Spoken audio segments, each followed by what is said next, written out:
Galera, automação, né? Vamos falar de automação, bater um papo, entender direitinho o que é essa automação, que bicho é esse, quantas cabeças tem essa automação. É, automação é um termo que refere-se ao uso de tecnologia de hardware e software. Quando a gente fala de hardware e software, a gente primeiro precisa entender o que é esse hardware. Hardware é a parte física, é tudo que você pode tocar.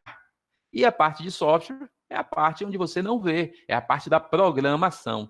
Quando você une a parte de hardware com a parte de software, você consegue resultados fantásticos. Ou seja, você consegue dinamizar o trabalho humano por meio das máquinas que podem substituir algumas tarefas repetitivas, tarefas insalubres, braçais, que o ser humano executa lá na área no campo. Tá?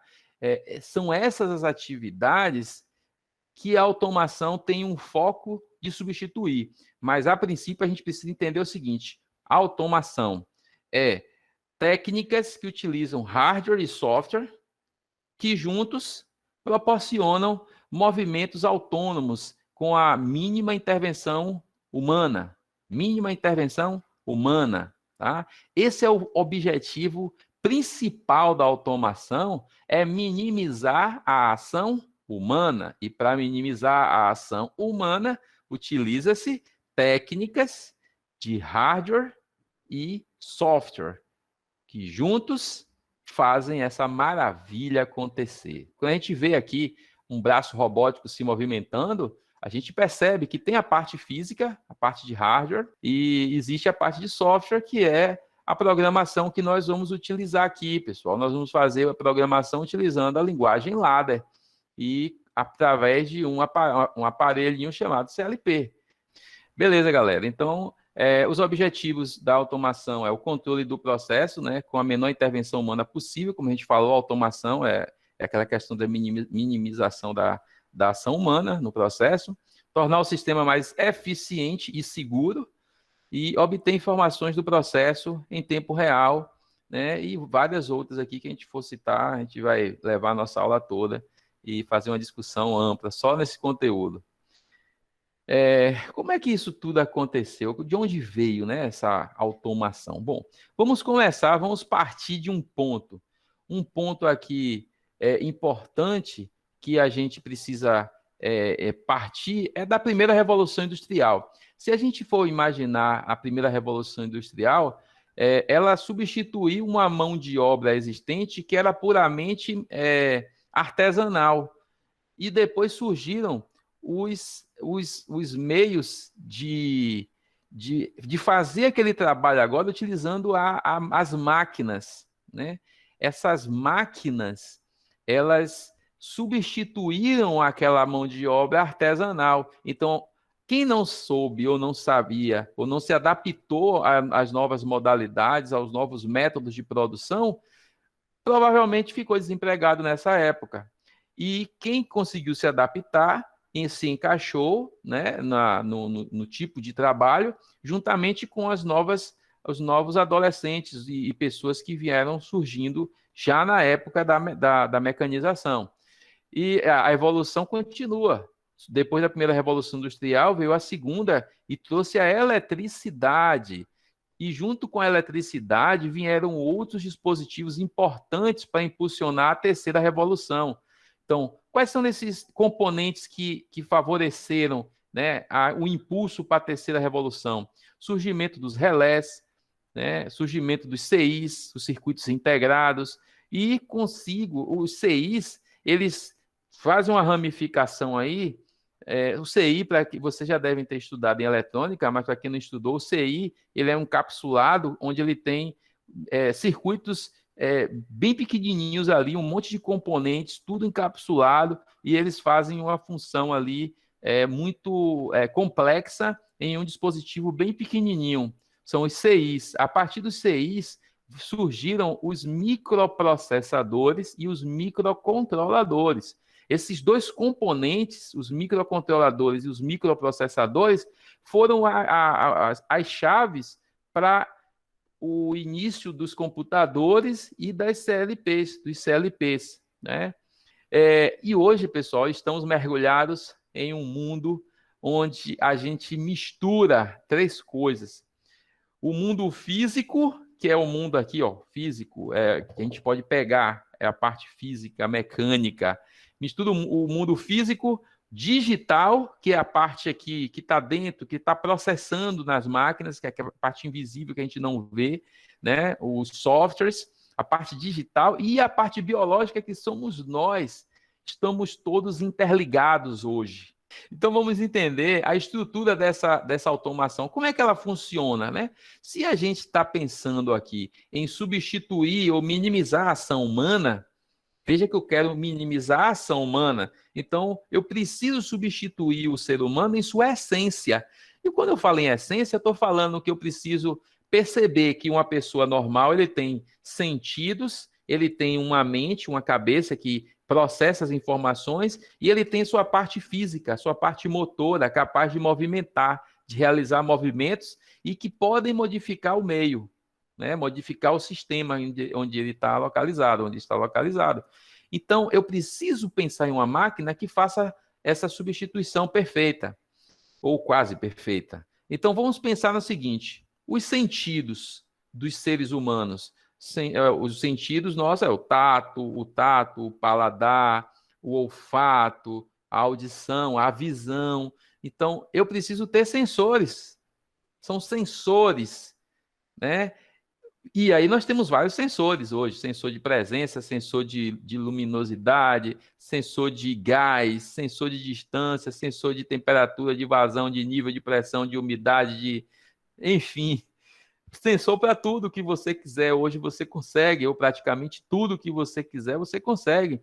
E os sensores que não existem, você pode construir ainda. Isso é fantástico. Então, os sensores são uma substituição dos nossos sentidos. Então, eu não preciso mais ter sentido. Então, elimina os sentidos dos seres humanos, porque nós temos os sensores. Ah, professor, mas tem a cabeça. E aí? Ah, mas aí, meu amigo, existiu ou existe hoje, né, os microprocessadores, e que pelos microprocessadores e os microcontroladores, a gente consegue ter os nossos CLPs, os nossos controladores, que fazem o processamento das informações, assim como a nossa mente, não tão rápido quanto a nossa mente, não tão eficiente quanto a nossa mente, mas eles realizam tarefas de decisão. Eles processam a informação, eles recebem a informação dos sensores, processam aquela informação de acordo com a programação que o usuário deu para ele, e ele determina um comando para o atuador, que no nosso caso poderia ser os nossos braços, nossas pernas, né? Nossa boca soprando, né? Soprando alguma coisa. Ou seja, alguma maneira de modificar o meio, modificar o ambiente onde você está localizado, né? O que são os atuadores, professor? Poderia dar diversos exemplos. Vou dar um exemplo, por exemplo, falar um pouquinho das máquinas elétricas, muito utilizadas, dos cilindros, né, que são utilizados lá nos sistemas de pneumática, eletropneumática e de hidráulica também, né? Podemos ter os servomotores, podemos ter os motores de passo, podemos ter resistores para aquecer ou diminuir a temperatura da água, podemos ter válvulas que podem interromper o fluxo de água ou gás. Então, isso aí, né, nesse caso dessa junção do sensor, controlador e atuador, repare que as informações seguem um fluxo, que não é um fluxo de retorno, é um fluxo contínuo, mas em um sentido.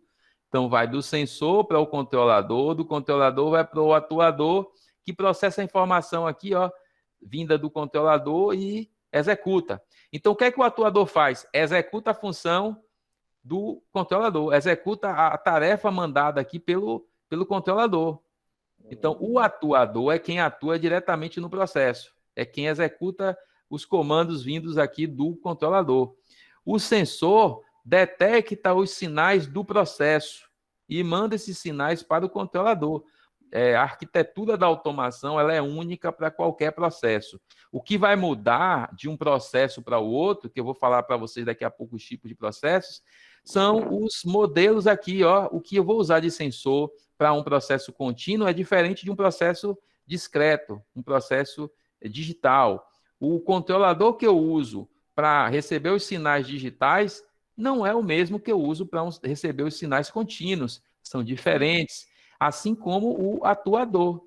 O atuador contínuo e discreto vai ter que ser adequado a todos esses três componentes. Então, se a variável trabalhada ela é contínua, ela é analógica, a gente vai falar disso daqui a pouco, elas precisam todas estar conversando no mesmo nível analógico. Se elas estão trabalhando com variáveis, grandezas digitais, significa, então, que todas elas precisam ter o mesmo padrão digital, tá? As mesmas variáveis digitais, porque senão não conversam uma com a outra. E aqui mostrando basicamente, né, o CLP, aqui os módulos de entrada, os módulos de saída, aqui a interface do usuário, interface, né, IHM, onde a gente pode programar o CLP através de uma conexão. Aí o cabo pode ser diversos, viu, gente, para programar.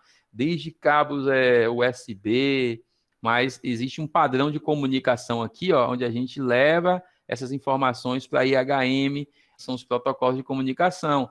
Existe uma área de redes industriais só voltadas para isso aqui, ó. O que a gente precisa entender agora é que aqui nos módulos de entrada eu tenho os elementos, tá?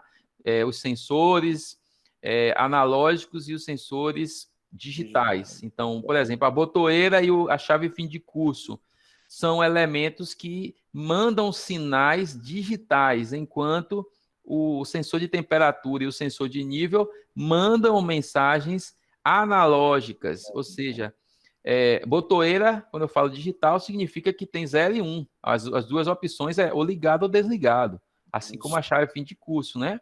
Mas um sensor de nível e um sensor de temperatura, você pode ter de 0 até 100% de range. E entre esses dois níveis, você consegue falar que ele possui infinitos valores entre esses dois níveis de 0 e 100%. Tá? Então, são tipicamente variáveis analógicas. Isso também corresponde aqui nas saídas. As saídas, tá vendo? Eles possuem elementos que são tipicamente digitais e elementos que são tipicamente analógicos. Quando a gente utiliza aqui um conversor de frequência, ou inversor de frequência, como queiram chamar, ele vai modificar a velocidade do motor, né? E essa velocidade do motor, ela pode ir de 0% até 100%. Então, é analógica. Assim como uma válvula.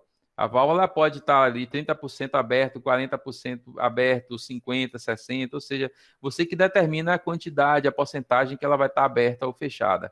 E aqui não, os relés e as lâmpadas de sinalização, elas têm duas opções. Ou ela está com o valor lógico 1 ou está com o valor lógico 0, né? E isso é o sinal digital. Como programar? A gente está falando que, né, o CLP, esse cara aqui, e ele tem as entradas, os elementos de entrada, os elementos de saída. E tudo está aqui dentro, ó. Então, relés, contator, tal, aquela ligação toda que você faz lá no circuito de comando, esqueça, aqui você vai fazer tudo digital, aqui dentro.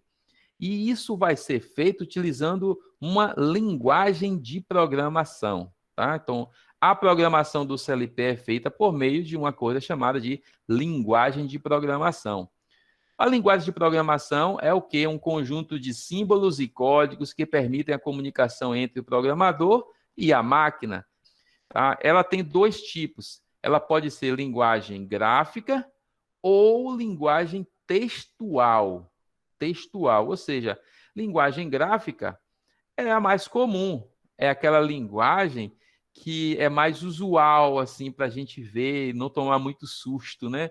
Nós temos aqui o Graph7, botei aqui as mais comuns, tá? Mais tradicionais. O Graph7, aqui é uma linguagem utilizada para programar Lego. Aqui também são blocos, né, de encaixes, só que diferente daqui, né? Aqui estão os bloquinhos mais com texto, né, diferente daqui. Aqui não precisa de texto, aqui a meninada vai só nos símbolos.